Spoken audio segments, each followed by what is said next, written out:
마가복음 8장 14절에서 26절 본문으로 아침 메시지 나누겠습니다. 14절 이하 제가 읽겠습니다. 제자들이 떡 가져오기를 잊었음에 배에 떡 한 개밖에 그들에게 없더라. 예수께서 경고하여 이르시되 삼가 바리새인들의 누룩과 헤롯의 누룩을 주의하라 하시니 제자들이 서로 수군거리기를 이는 우리에게 떡이 없음이로다 하거늘 예수께서 아시고 이르시되 너희가 어찌 떡이 없으므로 수군거리느냐 아직도 알지 못하며 깨닫지 못하느냐 너희 마음이 둔하냐 너희가 눈이 있어도 보지 못하며 귀가 있어도 듣지 못하냐 또 기억하지 못하느냐 내가 떡 5개를 5,000명에게 떼어줄 때에 조각 몇 바구니를 거두었더냐 이르되 12이니이다 또 7개를 4,000명에게 떼어줄 때에 조각 몇 광주리를 거두었더냐 이르되 7이니이다. 이 대목에서 저는 우리가 정말 주님이 원하시는 그러한 일에 대해서 얼마나 민감하게 반응하고 있는가라는 질문을 던져보게 되었습니다. 오늘 제자들의 그 모습, 주님이 바리새인들의 누룩과 헤롯의 누룩을 주의하라고 말씀하셨습니다. 바리새인의 누룩은 무엇입니까? 그들은 그들의 그런 마음의 죄악, 정말 하나님을 경외함이 없는 그런 죄악을 그런 자신들의 조상들의 전통, 그런 구습들로 가리고 소위 외식하는 그런 모습으로 자신들의 죄악을 가리고 있는 그런 모습이었습니다. 종교적인 허례와 허식은 가득하지만 내실은 없는 그러한 누룩으로 가득 찬 그런 신앙의 모습이 바리새인들의 모습이었죠. 헤롯의 누룩은 무엇이었습니까? 지난번 본문에서 헤롯 안디바가 한 일은 바로 자신의 방탕함과 쾌락 그리고 권력을 지키기 위해서 바로 자신의 죄를 가리기 위해서 선지자를 옥에 가두고 또 목을 베어버린 그러한 모습을 이야기하는 것이죠. 그러니까 종교적 허식으로 가득한 그런 외식에 붙잡혀 있는 누룩 그리고 자신의 방탕함과 권력욕을 가리기 위해서 죄를 가리기 위해서 하나님의 말씀을 외면하고 하나님의 사람을 핍박하고 죽이는 누룩 이런 죄악들을 주의하라 벗어버리라 라는 그런 주님의 요구였는데 제자들이 지금 고민한 것은 무엇이냐면 마침 배에 가지고 탄 진짜 떡이 한 개밖에 없다라는 것을 그들이 의식하고 주님이 떡을 가지고 있느냐고 물으시는 줄 알고 제자들이 동문서답을 하는 것을 알게 됩니다. 그래서 자신들끼리 와 떡이 없어서 어떻게 하냐 그러고 수군거리고 있는 모습에 주님께서 너희 마음이 왜 그렇게 둔하냐 눈이 있어도 보지 못한다 너희 마음의 눈이 둔하기 때문에 전혀 지금 나의 그런 의도와 메시지를 너희들이 깨닫지 못하고 있구나라고 그렇게 책망하시는 모습을 보여주고 있는 것입니다. 주님이 원하시는 것은 무엇입니까? 바리새인과 헤롯의 누룩을 마음 가운데서 제거하는 것입니다. 본받지 않는 것입니다. 다시 말하면 주님은 우리 믿음이 순결해지기를 원하는 것입니다. 그것이 주님의 원이라는 것이죠. 어제 개인적으로 이 말씀을 저녁에 준비하기 전에 제 마음 가운데 갖가지 교회에 대한 그런 근심과 또 이달에 또 어떻게 또 이 교회의 모든 필요들과 이런 것들에 대해서 채워나가고 또 사명을 감당하게 될까라는 은연중에 그러한 염려가 있었던 것 같습니다. 그런 상황 가운데 이 말씀을 묵상하고 하나님 앞에 앉아서 이제 기도하는 시간을 갖게 되었는데 내가 참 믿음이 없었구나라는 그런 깨달음과 함께 회개에 이르는 시간을 가지게 된 것이죠.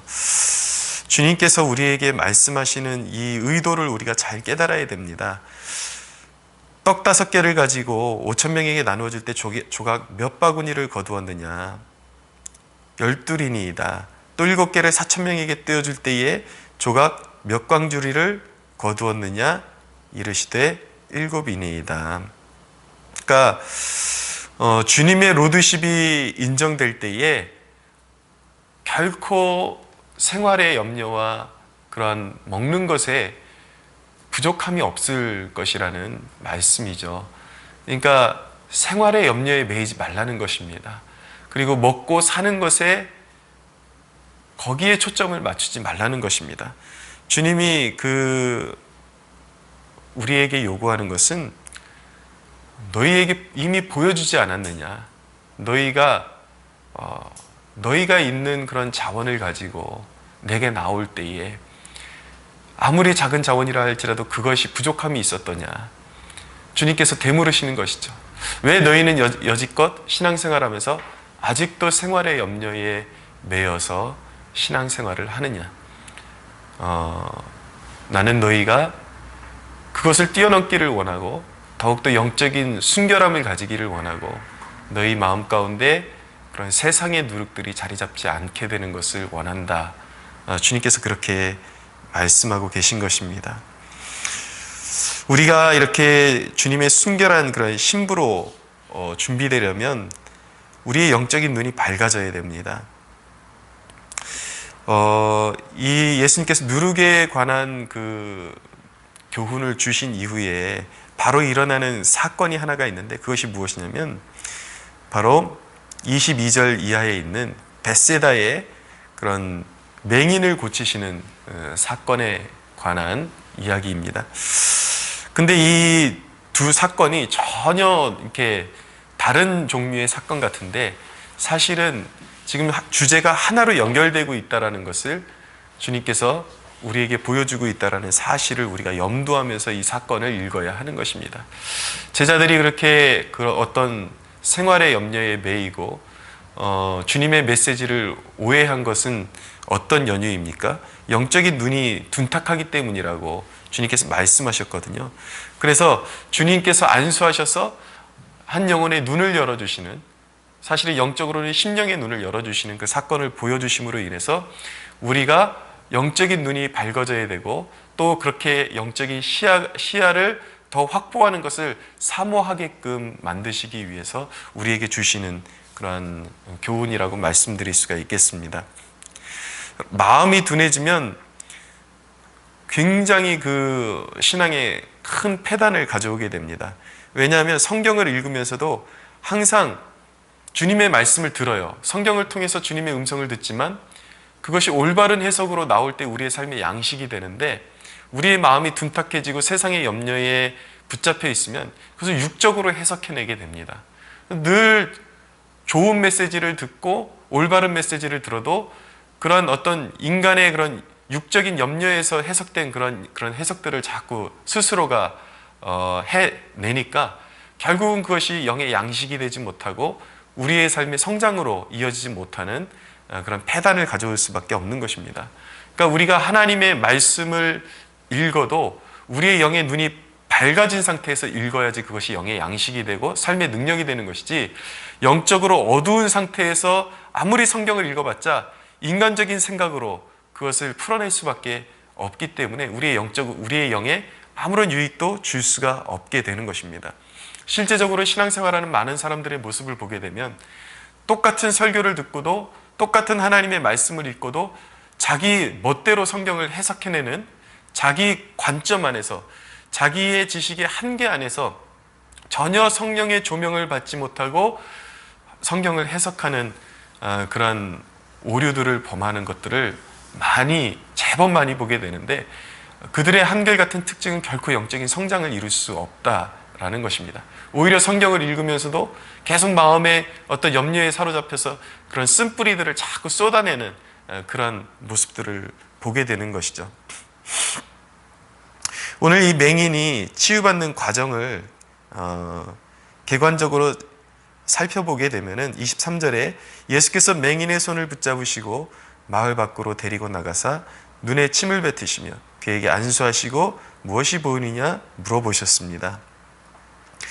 주님은 낫고자 하는 그 자를 손 붙잡아서 이끌어 주시는 분이라는 것을 알게 됩니다. 주님은 정말 그 소원함이 있는 그러나 연약함이 있는 그런 자녀들을, 그런 사람들을 불쌍히 여기시고 외면치 아니하시고 손 붙들어서 이끌어 주시고 치유하시는 그런 하나님이시라는 것을 알게 되는 것입니다. 또 한 가지 알게 되는 것은 주님은 이 대목에서 주님의 방식으로 치유하신다라는 것을 알게 됩니다. 24절 이하에 또 읽어보겠습니다. 쳐다보며 이르되 사람들이 보이나이다. 나무 같은 것들이 걸어가는 것을 보나이다 하거늘 이에 그 눈에 다시 안수하심에 그가 주목하여 보더니 나아서 모든 것을 밝히 보는지라 라고 말씀합니다. 다른 기사에서 보면 주님께서 치유하실 때 한 번 말씀만 바라시면 모든 어떤 귀신도 떠나가고 어떤 질병도 다 고치신다라는 것을 알게 되죠. 그러나 이번 이 맹인의 치유는 주님께서 2번 안수를 하셔서 점진적으로 그렇게 고치신다라는 것을 보게 됩니다. 이것은 어떤 주님의 목적하에 어떤 우리의 교훈을 위해서 주님께서 치유의 방식을 선택하신다라는 것을 보여주고 계시는 것입니다. 그러나 이 대목이 또 한 가지 우리에게 알려주는 영적인 교훈은 무엇이냐면 영적으로 눈을 뜨는 정도에 따라서 영적인 시야에 따라서 신앙의 이해도 달라진다는 것을 알게 되는 것입니다. 이 맹인이 치유를 경험하면서 한 번 안수받았을 때에는 사람들이 보이지만 그들을 나무처럼 인식하고 있다는 것을 보게 되죠. 그 다음에 2번째 안수받았을 때에는 사람의 모습이 사람으로 보이고 온전한 시력을 회복했다는 것을 알게 되는 것입니다. 신앙의 이해도 모든 것을 우리가 다 올바로 이해하고 바로 이렇게 그 주님이 원하시는 의도를 직시할 수 있는 것이 아니라 영적인 시야에 따라서 오해가 있기도 하고 희미하게 보기도 하고 영적인 시야가 밝아질수록 주님의 의도에 더 선명하게 가깝게 보게 된다는 것을 알게 되는 것입니다. 그러니까 우리가 신앙생활하면서 소망해야 되는 것은 무엇이냐면 밝히 보는 자가 되기를 소망해야 하는 것입니다. 더 주님 마음 알게 하소서, 더 주님의 뜻을 주님이 의도하신 바에 가깝게 깨닫게 하여 주옵소서. 그것이 우리 마음의 소원이 되어야 하는 것이죠. 우리 마음에 얹혀있는 그런 세상의 염려들 때문에 우리가 주님의 말씀을 오해하고 늘 신앙의 그 깊이로 들어가지 못하는 그런 오류 가운데, 영적인 폐단 가운데 머물고 있기 때문에 우리는 소원하기를 우리의 마음에 얹혀있는 그런 세상의 염려들이 다 제거되고 신앙의 그 아름다움, 신앙의 순수성, 그 경이로움을 우리는 사모하고 바라볼 수가 있어야 하는 것입니다. 민족교회의 과제가 무엇입니까? 바로 세속성을 뛰어넘는 것입니다. 사람을 나무로 보는 희미한 시야로는 결코 주님의 뜻을 이룰 수 있는 도구가 될 수가 없는 것입니다.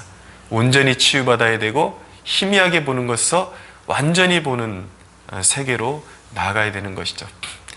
어저께 제가 잠시 말씀드렸지만 제 안에 그런 세상 염려들이 저를 누르고 있을 때에 이 말씀을 묵상하는데 주님께서 오히려 우리 그루터기 교회에 원하시는 것이 정말 그런 매달 이 작은 교회를 어떻게 이끌어갈까, 어떻게 이끌어갈까라는 염려에 붙잡혀 있기를 원하시는 것이 아니라 우리 그루터기 교회가 정말 영적으로 더 성숙해지고 순결해지고 우리 성도들 한 사람 한 사람이 세상의 그런 모든 탐욕과 우상을 벗어버리고 작은 교회지만 요한계시록에 나오는 서머나 교회처럼 빌라델비아 교회처럼 그렇게 영적으로 순수해지고 작은 능력을 가지고서도 믿음을 배반치 않는 그런 거룩한 교회로 서가기를 원하신다라는 것을 더욱더 깊이 깨닫게 된 것입니다. 교회의 과제가 바로 그런 것입니다. 매번 보면서 이 세속성을 뛰어넘지 못하면 매번 신앙생활하면서 예배하면서도 세상 근심에 사로잡혀 있고 그것 뛰어넘고 나면 또 하나님이 그것을 은혜 가운데 뛰어넘게 해주시면 그 다음 예배에 와서 또 다음 세상 걱정하고 늘 세상 염려에 매여 있는 사람은 성경을 읽어도 어떻게 하면 이 세상 근심과 걱정에서 벗어날까 거기에 매여 있을 수밖에 없고 또 하나님께서 축복을 주시면 이 세속적인 상태에서 축복을 받게 되면은 항상 더 세상적인 것을 추구하게 되고 만족하지 못하고 그 세상적인 굴레를 벗지 못하는 그러한 세속적인 그리스도인의 모습을 벗어버릴 수 없다라는 것을 우리가 깨달아야 하는 것이죠. 우리는 더 깊은 시야를 가져야 되는 것입니다. 더 멀리 보고 주님께서 우리를 구원의 세계로 부르신 주님의 십자가와 그 부활의 사건을 통해서 우리를 하나님의 은혜 가운데 그 부르신 참된 목적과 신앙의 가치를 깨닫는 그 시야와 눈이 열리는 것이 진정한 축복이라는 것을 우리가 깨닫기를 원하는 것입니다. 그 시야를 주실 수 있는 분은 누구십니까? 우리의 구원의 시초를 우리를 부르시고 우리를 구원의 시초로 이끄신 분도 예수님이시고 우리에게 안수해서 더욱더 선명한 시야를 갖게 해주실 분도 예수 그리스도이십니다. 우리가 주님께 고침받기를 원하고 우리가 더 보기를 원할 때에 주님께서 주님의 성령을 통해서 우리를 안수해 주시고 더 선명한 시야를 허락해 주실 것을 믿으시기를 바랍니다. 그래야 여러분 말씀을 펴들 때에 신앙의 경이로움을 맛보고 정말 시대가 이길 수 없는 굳건한 그러한 견고한 뿌리 박힌 나무로 자라나는 그러한 축복을 우리가 사모할 수 있어야겠습니다. 오늘 여러분들이 영적으로 소원하는 바대로 주님이 성령으로 우리에게 안수해 주시고 분명히 치유해 주실 것을 신뢰하는 마음으로 주님 앞에 그렇게 기도하며 나아가십시오. 주님, 더 보기를 원하나이다. 내 희미한 시야가 더 밝아지기를 원하나이다. 여러분들이 구하는 것이 이루어지는 축복이 있기를 예수 그리스도의 이름으로 소망합니다.